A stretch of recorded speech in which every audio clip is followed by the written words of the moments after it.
Good morning, ma'am. Ganga, ma'am. Okay.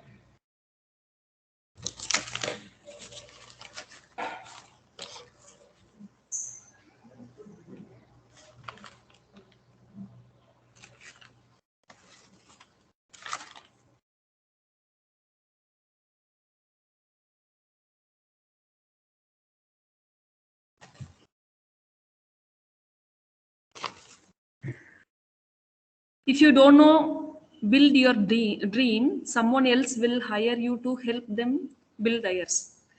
Creativity is seeing the something but think differently.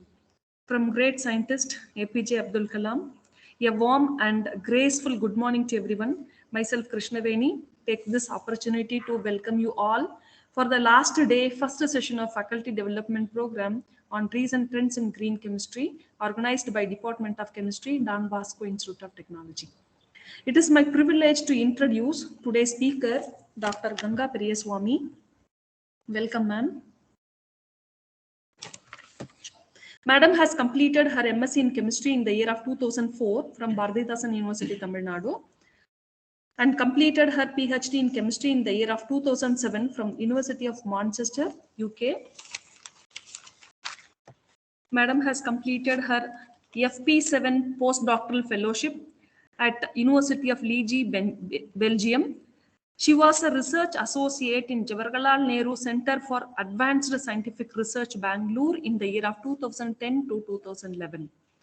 She has worked as DST Women Scientist, Jawaharlal Nehru Center for Advanced Scientific Research, Bangalore in the year 2011 to 2013.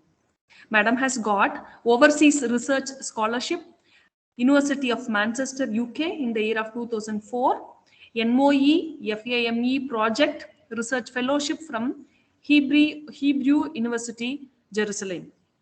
She has 50 peer-reviewed publications and 30 peer-reviewed publications since joining FRP.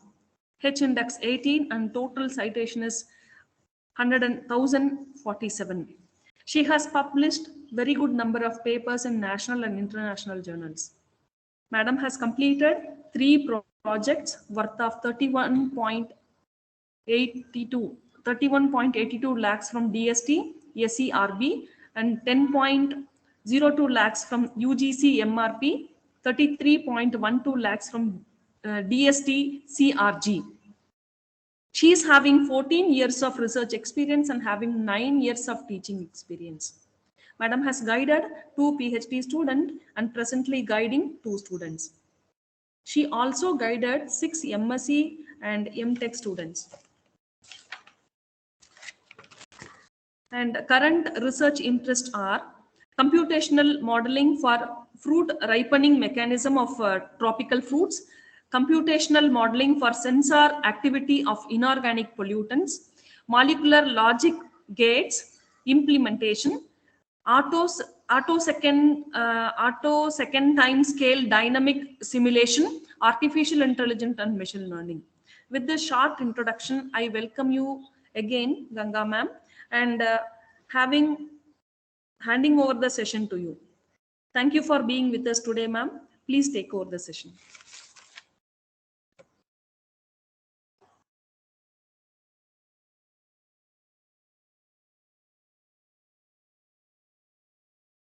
Yes, Ganga ma'am. Am I audible? Can you able to hear me?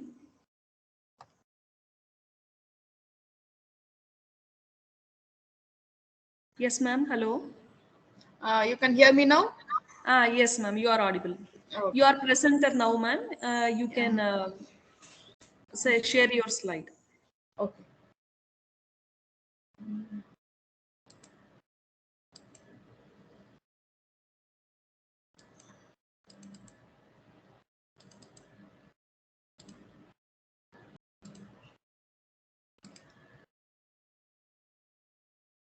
So everybody can see my screen? Yes, ma'am. Yes, ma'am. Okay. So, okay. So very good morning to one and all. So first I would like to thank Krishnaveni madam for the nice introductions. And I would like to thank Dr. Manjunath for inviting me for Don Bosco Institute and giving me these opportunities. So today I'm going to talk about screening chemistry with computational tool. So you all might be heard the terms green chemistry and computational chemistry, because nowadays you can find out that many people are working on it.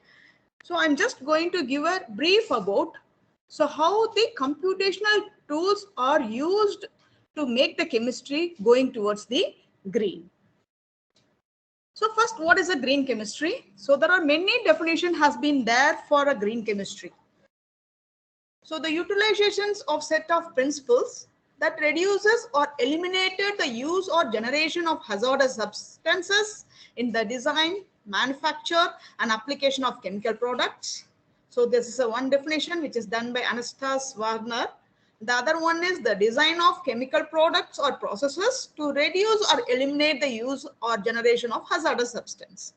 So in this, the various definitions especially leads to the integration of science. So that means the green chemistry has to integrate all the part of science if it has to eliminate the hazardous substance, and it has to design, manufactures and application of a chemical products. So this I have seen in a recent green chemistry journal that which says that if the green chemistry has to have a sustainable development, means it has to be combined with toxicology, public health and engineering and chemistry.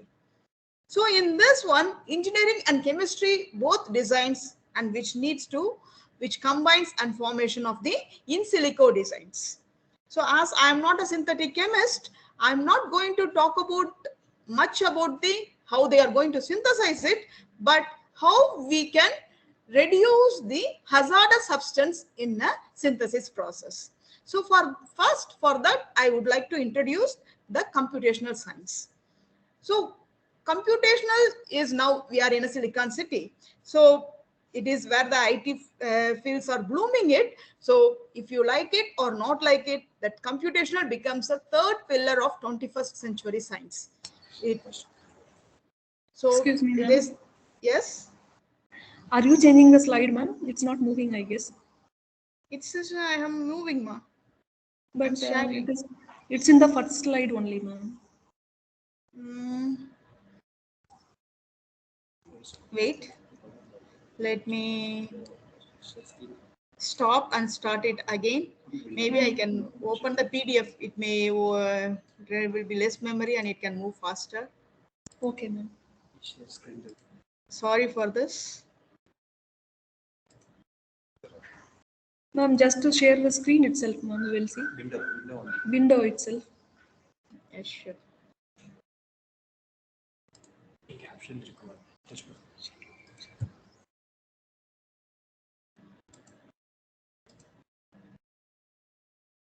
So I shared the window. So are you able to see? Yes, ma'am. So now? Yes, ma'am. We can Is able it to moving just, now? Yes, it is moving now. Okay. Because the PPT Yes, will have a high ma'am. memory, Please our proceed. network may be low. Maybe. You can proceed, So, please, ma'am. okay, so the green chemistries, as I told you, okay, I have already defined it. So it will be an integration of science. So this is, I have not made this article. This is a pictures which I found it in a green chemistry journal. So where they have showed that green chemistry can sustain and it will be more progressive if we have an integrated science, which is including toxicology, public health, medicines, engineering and chemistry. So that leads to, it becomes a computer becomes the third pillar of a 21st century science. So you can ask, what are the three pillars? The first one is a theory, where we are developing a basic theory. As you all know that not very recently, especially after the world wars, we have not developed much theories and experiment. We are developing the technologies.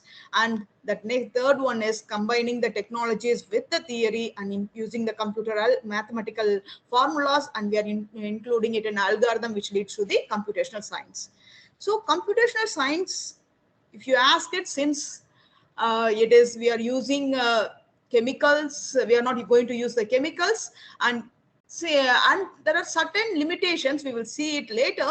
So all the hazardous materials, what kind of properties it can have, we can predict by using the computational techniques.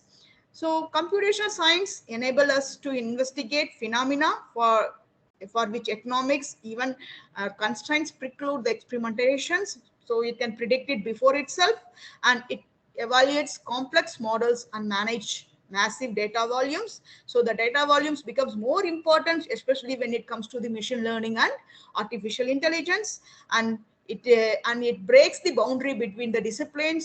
So where physicists and all the physics theory, now it's almost moved to the biologists, and it transforms the practices in the chemical industries and engineering in disciplines completely. So if I want to define the computational design, computational science or computational chemistry, I will define it as it's a combination of maths, physics in a science. So if you want to define it, it is using the physical law in a mathematical formula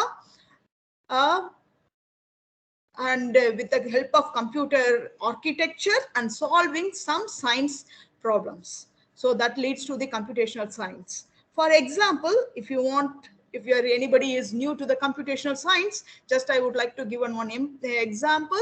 So the law which we will be taking it as an example is a Newton third law. You all know that it is a force equal to mass into accelerations, and accelerations can be mathematically predicted by, it's a second derivative formula, d squared x by dt squares. So this mathematical formula will be helpful to calculate the force, and when as a chemist, all the reactions are nothing but the formation of bond and breaking of the bond. So that means either the force is released or the forces are gained. So for each atoms, I can calculate the force, which will help us to give the energies. That energy can be used to calculate the rate constants. So if it is a one molecule or one diatomic molecule, we can do with the pen and papers because it is only the two coordinates. But when it is coming at thousands of molecules, we need the computational algorithms. Basically in computational chemistry, we are still relying on the Fortran algorithms because we need a higher precision and accuracies where the Fortran is found to be good. But for graphical interfaces, we are using a Java. So it found the applications in many fields. It found it in everywhere. Social science, I can say statistics also, physical science, and in security, geoscience, engineering and manufacturers, and biological science and medicines. But today I'm going to only talk about what it is application in a computational chemistry. So there are many types of computationals are there. But before going to how many types are there, why chemist needs the computers? Because chemistry means there should be one test tubes, there is a conical flask, there should be always the mixing of reactants, and the colorful flame should come, and the orders come. So we should feel that is an experience. But still, why chemist prefers computer? Because there is, even though we are technologically, we are in a 21st century, we developed a lot of technologies, still there is a limitations in an experimental method, which owing to the spatial and temporal resolutions. That means if you take any object, if you have a space between, you know that our atoms or molecule can go to the sub-nanometer scale, and that molecules can be built in a larger scale also. But when you handle in technologies, we don't know still now how to even synthesize exactly the controlled nanoparticle synthesis is still a challenge for the scientific community. And even when you go to the larger spaces, how to measure them, how to take the largest one single species. For example, take the complete one solid, one crystals, we are preparing a big crystals, how to measure its characteristics. That is also a big challenge for the experimental chemist. And also the reactions. Okay, some reactions will happen in a femtosecond time scales, and some reactions will take, like we have to keep it and go for home for 3-4 days. After that, it will form. but how to find out what's happening on 3 to 4 days. Because if we need to understand the dynamics so that we can improve the reactions. So this created this is not available to, for example, when we mix some two reactant, we will only know what is a reactant and what is a product. What is happening in between for all the experiment, for all the reactions, we are not able to predict with the help of computations. So for that, what we did was, we created a computational as a tools which will bridge the gap between theory and experiment. So I would like to stress that computational alone might not be giving a proof that okay, this can be happening, because computationals involves many approximations, and there will be error bars will be there. But when it combined with an experimental with the proper protocols, then it can bridge whatever the theory we have and whatever the experiments you want. And computational has an advantage because it's reduced cost, and we know that even with your mobile phone you can do the computations, and it is increased the safety. So you don't need to worry about whether you are blasting something in the labs. You don't need to worry about it, and it is faster turnaround, and it will give a better accuracy and improved understandings. And I would like to stress here, we are telling that computation reduce the cost, but in computationally also we are not yet reached higher end because of the limitations in reducing to make the integrated chips. So whatever the computers we have, we are able to only find out what's happening in millisecond time scales. So in computationally also the technology has to develop in order to cope up with the experiments. So how to do the computations? So there are many computational methods are there.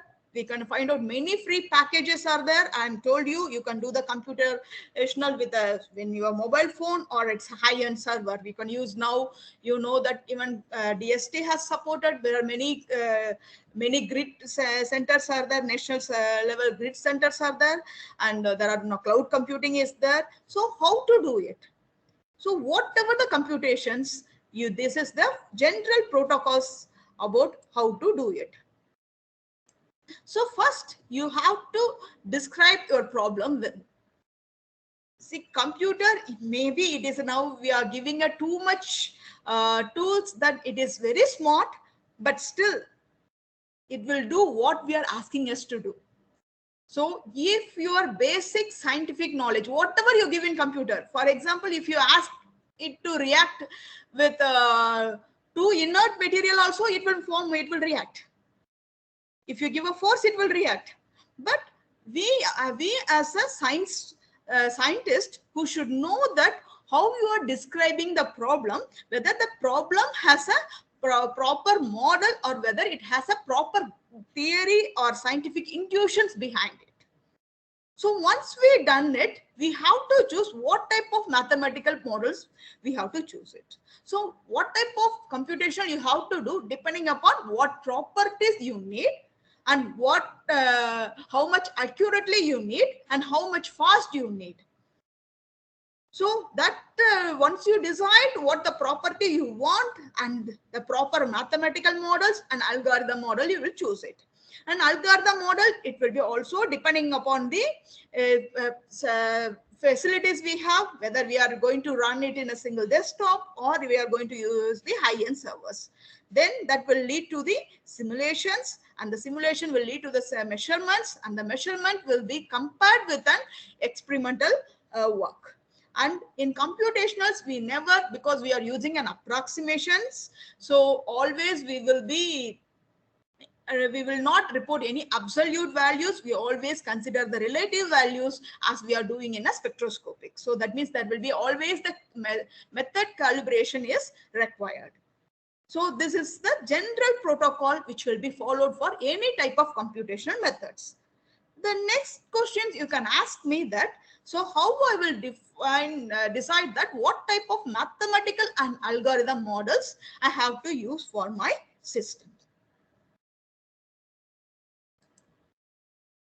So you can define the computation into four major part. It will be depending upon the size of the systems. So there will be a macro scale computations, mesoscale computations, nanoscale computation, and subatomic scale computations. So you know what is a macro scale? It will be length scale is more than 1 micrometers, or it will, you can see it in between 0.2 millimeter to 20 micrometers. So which you can see it in a bare eye. So macro scale, we will be seeing it in a bare eye. Example, if you, I don't want to give a cells. So ice melting, how the snow is melting. So those type of computations which cannot be used in analytical models, for that we will use simple phase field models or finite element method model. We will be using it, which we have studied in our lower classes. In the school only they will be explaining how to use the phase field model or finite element method, or sometimes we will use even master equations. So the master equation, especially, it has been used to fit the data that what is the, to predict the second wave, third wave, and everything it has been used, which will be based on the macro scale computations. The next is the mesoscale computations, where the length scale will be used, the 10 and 1000 nanometers. Here we will be using a DPD or coarse graining models. That means, for example, if you have a DNA sequence, okay, I will take this only an example. So it will be, you are completely taking a cells will be having a many proteins. So many proteins will have a many amino acids. So like imagine that this is one amino acid. It's not an amino acid, just imagine it. So each amino acid, I will, that means complete, I will for guanine or adenine or lysines, each one will have a number of atoms, but I don't define each atom individually. So the complete alpha chain, so complete that if a DNA, if there is a 2 helix, the complete 1 helix I can define with 1 potential, and that other helix I can do it with the other potentials.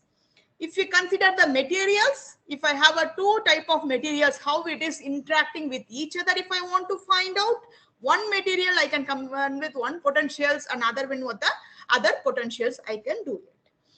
And the next comes the nanoscale computations. So where the length scale will be 0.1 to 10 nanometers, which we will be using a Newtonian dynamics or molecular dynamics. Here, each atom will be described based on the force field models. So as a chemist, will be using the nanoscale and subatomic scale, where subatomic scale will be based on the quantum computations. So where the electronic structures are predicted based on the Schrodinger wave equations.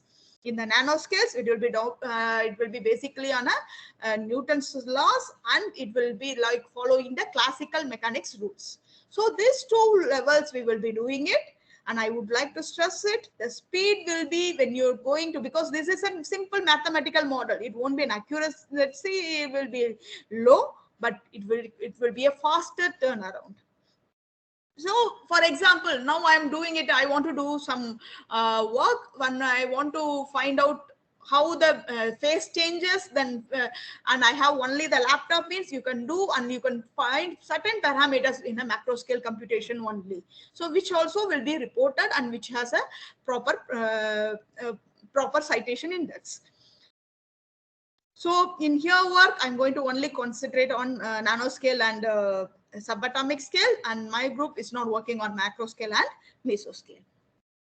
So you need a sustained infrastructures. You need to, if you want to do it only purely computations, you should have the labs. But nowadays there is a national centers are there, so you can use it the servers, and where there is a parallel algorithms are there. So before going to explain what is the green chemistry here, so how the computational can support the experimentalist, I would like to say it, because green chemistry is all about avoiding the hazardous materials. That means you should avoid the number of experiments. So the first advantages computational will help the chemist towards the green is molecular docking.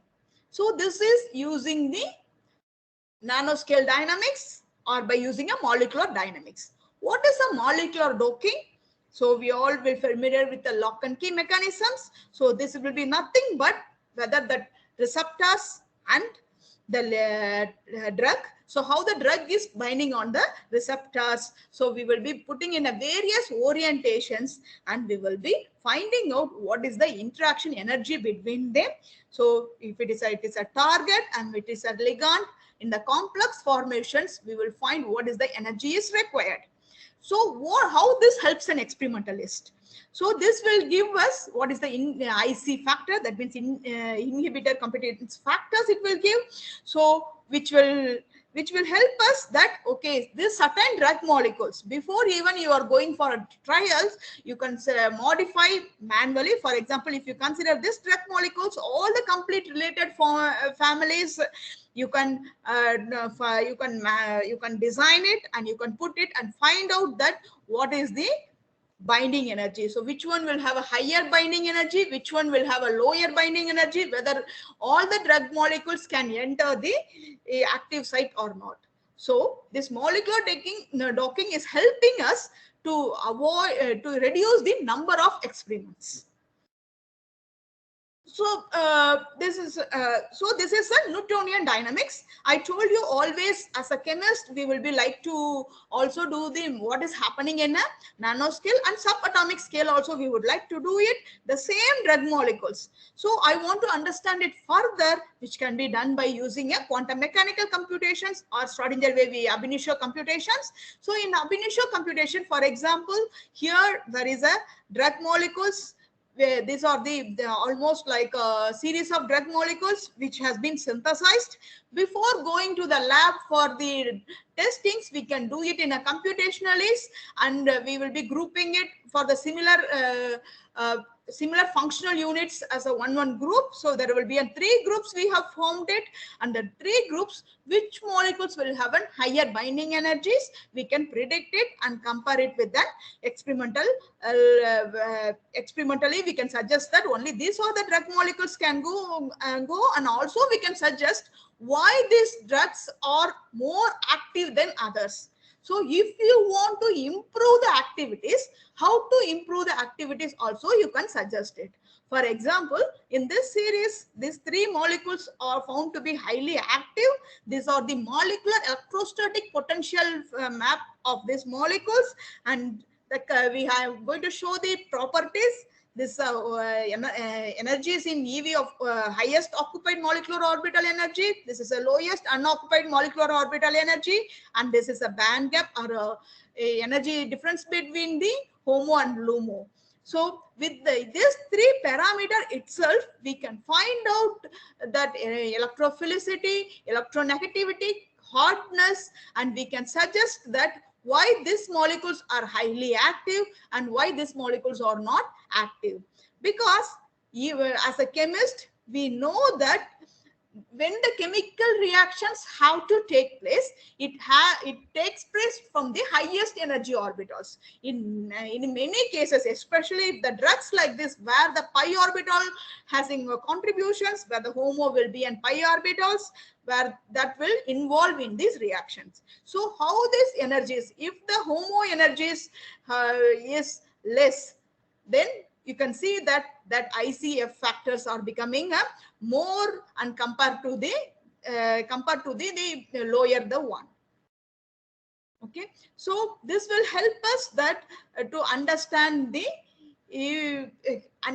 reason behind it and how to tune it, and why the HOMO is stabilized. When we look at the electrostatic potential map, we can say then that there is a polarization and there is a less polarization. So this proteins prefers the less polarized drugs than the more polarized one. So other molecules, I have not shown the molecular electrostatic potential map, which is having the higher polarizations.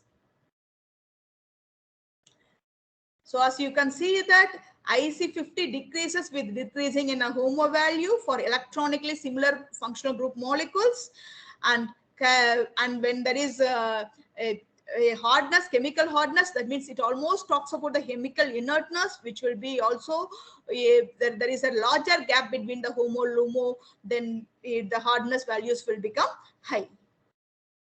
So, and we can predict the orders, and this is an experimentally found IC50 values, so which shows that how it is comparable.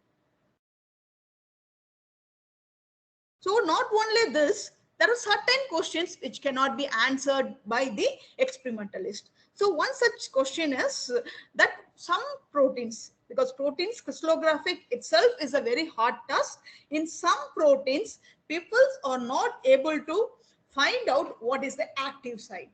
So the one such example is an oxalate decarboxylase enzymes. So what is an oxalate decarboxylate enzyme is? It is in our human body. So which will be converting the oxalate into carbon dioxide. If the oxalate formation will leads to the kidney stones. So these enzymes, if the people get the kidney stones, maybe the mutation happened in this protein or this enzyme. So we should understand how this happening, how the reaction happening in this oxalate decarboxylates. What is the problem in this is this protein or this enzyme has been crystallized. It has a two domains, domain 1 and domain 2, and both domain has an identical configurations, metal centers. Each protein has one manganese as a metal centers, and there are 3 histidine units and 2 water molecules are surrounded. Here I am showing the product because one has been synthesized with the formate. There are some experimental studies which suggest domain 1 can be a active site, and some studies suggest domain 2 as an active site. So, but they are not able to conclude it, because why we need to know the domain 1 or domain 2 is an active site is domain 1, if the channel to reach the active site, and domain 2 to reach the active sites are completely different. So when you synthesize the drug molecule, you can specifically target domain 1 or domain 2. So we have to find out how to do it. For that, what we did it is that for that end product we have considered, the end product will be the formation of formate and CO2. So we try to find out from which site the CO2 can be released. So first we put it in a domain 1. This purple, each dot is indicating the CO2, and this is also based on the molecular dynamics, which is Newtonian dynamics, which is executed using a GROMACS package. The GROMACS package is a free package, so anybody can do it. So this is a hydrophobic packet is there. So when we put the carbon dioxide, then we found out that from the metal center, the carbon dioxide started to come out within the 10, actually within the 1 nanosecond only it started to come out, but within the 10 nanoseconds we have run the calculations and then it is coming out. If the same thing when we are doing it at the domain 2, then you can see that CO2 was not able to escape. So if the product formations happened in domain 2, then the product cannot be released. So only the domain 1 can be an active site. Domain 2 cannot be an active site. This also can be can help an experimentalist to proceed it further rather than only using a technological tool, because technologies, as I told you, in protein crystallographic itself, we have a many milestone on to reach it, because still we don't know exactly the proton positions. We cannot go to the that much high resolutions. And we know that proteins and DNAs are mainly driven by the non-bonding interactions like hydrogen bonding and other things, which we need to know these positions. So those places computationals come as a tool and help them. And not only in biologists, even material science, we are using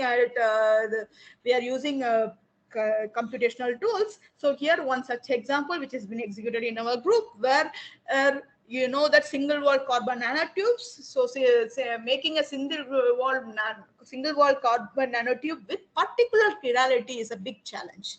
So how to separate the particular chirality was questions, and experimentally people were using a single strand DNA for that. That means guanine single strand DNA, adenine, thymine, like that they are doing it. Here I'm only showing the guanine, and simulation will help us what type of sequence and what length can help get us to determine the single wall carbon nanotubes. And I told you, so even though these techniques are there, still we have to improve it further, because we are able to simulate only with few milliseconds. So we have to go further in order to directly implement in the experimental techniques. So the same thing we can use it even for the nanoparticles.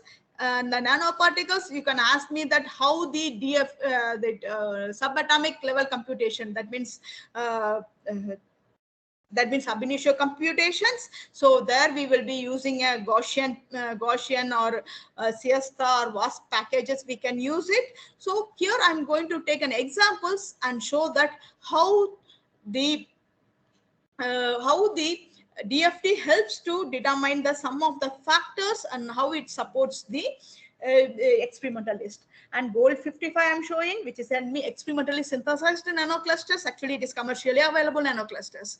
So the problem with this gold clusters or any bare clusters, we will talk about metal clusters, but metal clusters synthesizing in a bare form is quite a challenge. So they will stabilize that nanoclusters either with some ligation, some ligands, or with some polar mediums like a solvent or some ionic liquid. So some mediums they will be stabilizing it. So in our group, actually current our DST CRG project also aim to understand how these nanoclusters are interacting with each other, how the surrounding environment influences the properties. So here I would like to explain based on the gold 55. As you know that gold 55, it's a commercially available, and why this 55 becomes an important is it has a charging energy. That means we can take and remove the one charge like a quantum dot. We can use it, so where we can take it and remove the charge easily at the room temperatures. So that is the reasons they are interested in it. And so we have first find out, as the gold clusters, it can have a many structures. It can be in a cubohedral or icosahedrals, or it can be in two-dimensional tetrahedral geometry. There are many possible geometries are there. So among the many conformers, these two conformers found to be quite stables, and icosahedral geometries will be having a quite stables.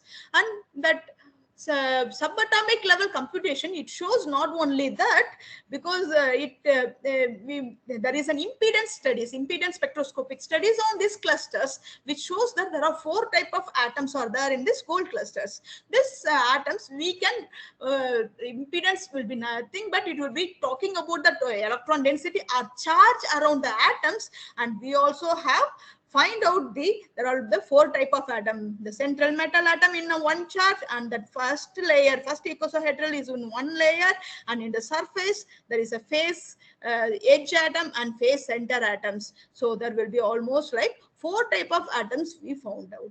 So in experimentally they can say only the 4 type of atoms. When they want to go further, what are those 4 type of atoms, that can be predicted by using the computational techniques. And as I told you, what is the effect of the ligations? Because gold, either it has been prepared with a thiol layer or the paspin layers. And here only I am going to show, because this is this I don't want to go it in a detail. So we are explaining that how the charging energy is changing when you are putting the thiol layer here. So this is an ionization potentials and electron affinity. As you can see that removing an electron from these clusters are harder than the adding the electron, which is resulting the higher charging energy. So when we find out the way to choose the ligand which is reducing this ionization potential, means then we can get the proper charging energy within the 1 eV, which can be tuned properly to use it in a room temperatures. So this is one of our recent work. sorry that you are not able to see the complete titles. So this is one of the work which we have collaborated in a CSIR lab and executed it. So what they found out, the fluorescence behavior means this is a gold cluster attached with a glutoporphyrin unit, which has been as a photosensitizer for the targeted cancer imaging and dual therapy, whether they want to use it, the possible things.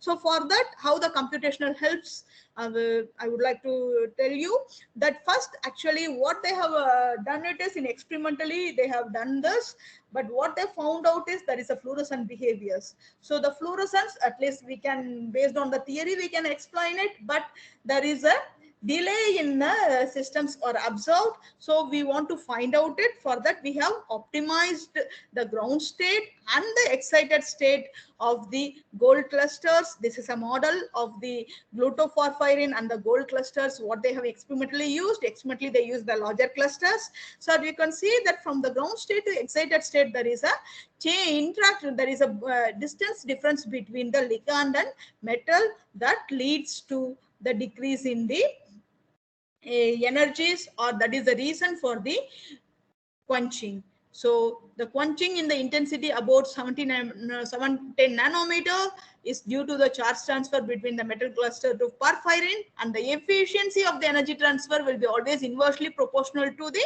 sixth power of the distance between the donor and acceptor. Here the donor is a metal and the acceptor is a ligand. So the distance makes it extremely sensitive even for the small changes. So this explain the experimental predictions. So that's that makes to justify what or why we observed in the experiment. So that will avoid the many number of additional experiment. So in other words, we are avoiding many hazardous substance through the way. So not only that, we can even predict the electronic properties of the materials. So this is a carbon nitrogen graphene sheets. So from this carbon nanosheets, and this is the work which I did it during my postdoctoral, and nowadays I'm not doing it, but I have chosen it because I would like to show the band gap. So here that cavity nanotubes, this cavity it is there. This is a defected graphene sheets. This has been used for the trapping. So there are many metals has been trapped, but depending upon the metals, they observe the different properties that has been explained by using the computational methods. This has been done with the help of a Siesta ab initio package. So here you can see that when the chromium is trapped, there is no band gap here. So it is in conducting natures. When there is a manganese is there is a complete band gap is there. So change in one single metals is tuning the properties. So this kind of phenomena which cannot be addressed during the experimental can be answered by using the computational methods. This last part of my talk is about the organic reaction mechanisms, which will help, which we are doing in order to implement the machine learning. So my current PhD students are working on it. So for that I choose the reaction as an epoxidations reactions, and it is with an catalyst. This is an ion catalyst, and if it is react with it, it can go via this transition state and it can form the epoxide, or if it is using a control different pHs, that experimentally they are able to form the hydroxylations. So there are two possible products are there. So how these two products can be explained using the mechanisms. So for that, we are predicting the complete relative energy profiles. As you can see that we have considered the reactant as a zero energies, and here the black line indicates when that oxygen atom or oxo group, here it is in a axial positions, because there is a possibilities in computationally we can consider all the possibilities we should consider if you want to report it. So it can be either axial or equatorial. So axials is black and red is equatorial. So if it is from that, as you can see that axial is stable than the equatorial one in the reactant state itself. But when we do it, then we got the complete barriers. So we are getting the here the transition state barrier of minus 30 to 35 kilocalories, or here it is minus 59 kilocalories. As you can see that its hydroxyl products are higher, lower, highly stable. It is a highly in higher negative values. That means it's a highly stable than this is one. So in order to understand which one prefers which, so because here its ion is there, we know that ion is known for the various spin states. So we have considered S equal to 1 and S equal to 2 states. Here S equal to 2 is represented in a black color and S equal to 1 it in a red state. So as you can see that when it is a in a black, when S equal to 2, then it is having the product 152 and it needs needs the product the lower barrier than this one. But when it S equal to 1, and why this is not almost twice, it prefers the hydroxylations. So based on this, we can conclude that when S equal to 2, if the spin state is there, it will go for an epoxidations. When S equal to 1, if it is there, it is going to the hydroxylations. And we have done with the various different type of solvent, and we found that polar solvents used to prefer the hydroxylations. So even though we have done with an catalyst, so when we want to trial it, which is in preliminary stage in our group, so we want to incorporate this in a machine learning. So what is a machine learning? How to do in a chemistry labs? I'm just going to explain it. So in the machine learning, almost this is the protocols we will follow it. So there will be a reactant and reagents.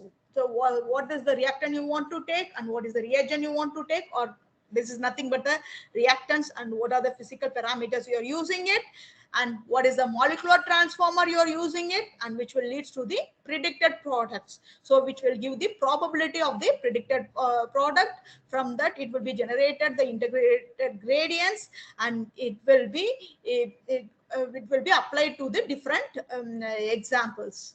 And if it is incorrect, that means the predicted product, because first we will always do for the trial systems. When it is an incorrect, and we will be going to the training sets, and we will start to use different type of molecular transformer for it. So I know that this is a bit complicated. I would like to do with the simple examples. It is almost, you all might have familiar with using the SciFinders. So in the SciFinders, we will be drawing the structure of the molecules. Or if you're if there is any, I don't know whether any BTech students are there, you might have done it in a Google, some images, you may be searching it. So like the same way, so you can search the particular type of queries, you can create it, and there will be a set of training sets will be there. So which will be an encoded it, and there will be a probability equations which we are using it in a physical chemistry labs, which will creating the probability scores. Okay, so if I want to explain with an examples here, there is a reactant and reagents, means each reactant will have some functional unit. For example, here this is the one complete functional unit, because there is only the NH. This is also the part of the ring. So this complete functional unit, which will have some electronegativity or some electrostatic parameters. But when it consider the second reagent, there will be some uniform that some attribution for the functional group halogens on one end and bromine will be in the other end. We will be keep on substituting it. When you are adding it, since there is an electronegative difference between the chlorine and bromine, it can form the chlorine and bromine. So when we are having a similar type of reactants, only so I'm going to consider this as an input. If the electronegativity within this range, it will bind here.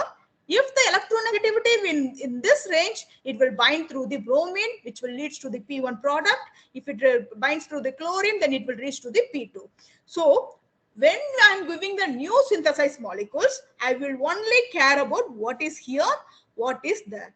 So here I have defined it in my program or some algorithm, the range. Within that range means it will form the P1 product. Within the other range means then it will form the product 2. So which product having a higher positive values, that products have a higher probabilities. So this is the principles we are using it. So I want to apply that for some epoxidation reactions. See, ion catalysts which are a bit complicated. So I just used for the simple epoxidation reactions. So actually, this is actually I'm trying to reproduce the result which has been recently published in Nature's. So it is not the systems of choice is not from our lab. So here what they took it is that they took the cyclohexanes and it can form a two type of enantiomers. It can form it. Sorry, not enantiomers. It's a stereo typic isomers. It can form it. So they try to use the similar type of systems by varying these groups, and they were able to reproduce, or they able to predict the correct attributions for the correct probability for the all these reactions, even when we are using a complicated one, for example, with a more reagents or different type of reagents, or with a not with a cyclic alkene, when they're using the linear alkenes also, they were able to reproduce the experimental probability where this type of isomers were found to have a to as a maximum yield. So that they were able to successfully predict it, but there is a drawback. Still we are working on it, and we are also working on it. So what they found it is, so when there is a systems which is having a conjugated alkene like this, so here there is no conjugations. Here also there is no conjugation. There is a simple difference. When there is a conjugated alkene, then the mechanism itself is becoming a completely different. So when there is a complete little bit even, so it is from epoxidation to this is a Diels-Alder reactions that will have only the less predictions, even though theory prefers this conformers, experimentally they have observed the other one. So the similar type of error prediction has been found in these systems. So what it says it, we have to even though machine learning can be used, but as a scientist, we should know that which trial set to use it. So before choosing the trial set, you should know what is the possible mechanisms. So from only that minor change in the mechanisms will lead to the erroneous predictions. So the same has been used for the acylation reactions.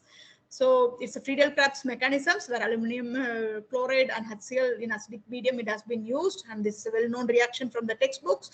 As you can see here, there are attribution score I'm giving for this functional unit and that complete functional unit.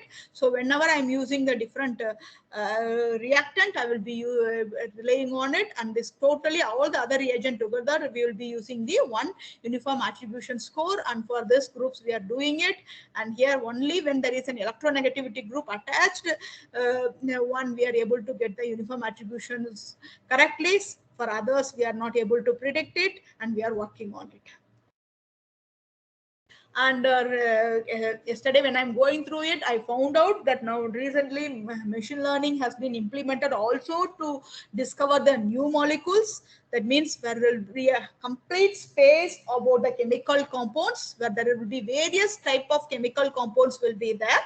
So from this chemical compound, they will first we will create an atomic structure, activation barrier, polarizability, proton affinity, and other things. So when you give the set of atoms, so for example, carbon, nitrogen, oxygen, sulfur, and if you give number of atoms, 1 atoms, 2 atoms, 3 atoms, means it will combine it in a various possibilities, various probabilities, and it will give all the properties. From this all the properties we can predict the stabilities. Based on that, there are some new group of molecules has been formed, and which has been also synthesized in the laboratory, which has been in this papers. And so this will help us to synthesize the new molecules also will be there. So the aim is to introduce this to target, so that drug molecules change its atomic positions or change its structures according to the requirement.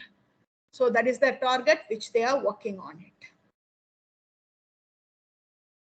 So with this, so what my talk really highlights it, based on the computational details, you can get a deep learning about that. Whatever the reactions, it can be a materials based or biology based or medicinal chemistry based, and which will help us to create the machine learning systems that will leads to the artificial intelligence. So I would like to end the talk with a few thoughts. Machine intelligence is the last invention that a humanity will ever need to make. That was the statement which he had made by Nick Bostrom. It may be true, an artificial generate hypothesis, and human scientists have not thought of machine learning algorithm can guide humans towards the new experiments and theories. It should be a future of us, which has been done by the Robin Blade. So I would like to end my talk with an acknowledgement of my students, my former students, Dr. Manohar, Dr. Sherin Blessirani, and the current PhD students, Kasifa Devya and Vanishri. Thank you very much for the times, and I'm ready to take questions. Thank you.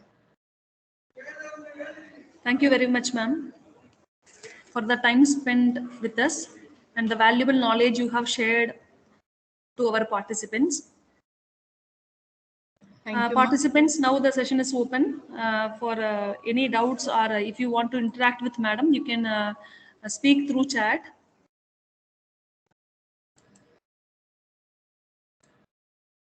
If anybody is having any other want to interact with madam, you can proceed. Okay, so we are getting a message like nice informations. Where I have to see that, madam? In chat box, ma'am. It is there. You have shared your window now, ma'am. Meeting chat, This one. you can see. Okay. Yes, ma'am. Yes, ma'am. Yes. Okay, so I hope we can wind up. Yes, any other queries you want to ask? Participants, dear participants. So somebody is asking which software is used. So as I told yes, you, ma'am. depending upon what you want to do, there are many freewares are there.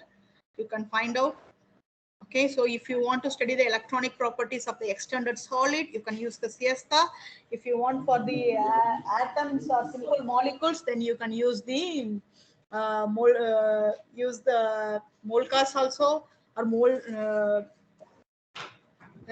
WASP. You can use it. So many other packages are there, which is not coming to my mind suddenly, but you can search it in. There are freewares, many freewares are there nowadays.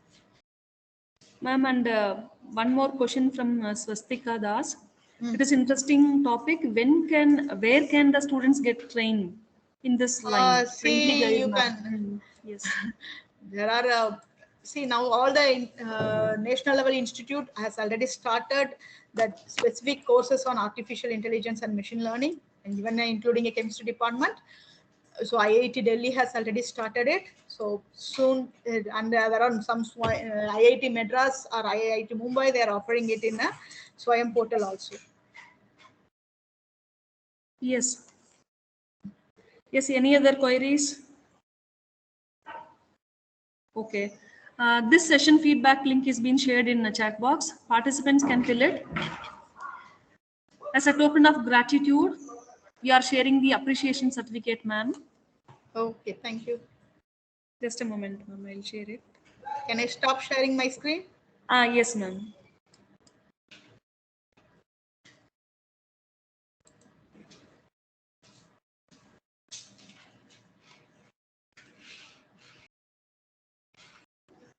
Yes.